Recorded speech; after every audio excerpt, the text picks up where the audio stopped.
ডুম বাজাই বাংলাদেশের ঢোল, তাহলে কিন্তু সেটা কি করে, তাহলে আমি কেস খাবো ভাই। রিকোয়েস্টের গান যতটা পারছি করছি, এর বেশি হবে না। হ্যাঁ, তারপর তো তোমরা আছো বাকিটা, ঠিক আছে? চলো পার্বতী, কি গান করবে তুমি?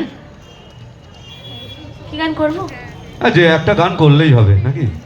অনেকক্ষণ বাংলা একটা হিন্দি গান। একটা হিন্দি গান হবে? হ্যাঁ, হবে। হিন্দি গান হবে তো? না হবে না তুমি বলছো? সামনে এতগুলো মেয়ে, তুমি কি করে ভাবো তোমার রিকোয়েস্ট রাখবো আমি?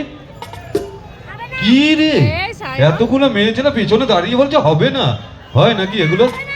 হবে তো হিন্দি? হ্যাঁ, তোমার কথায় আমি তো আছি। হ্যাঁ হবে তো, চলো চলো। হ্যাঁ চলো। থাকছে না ওই তো আমারটাও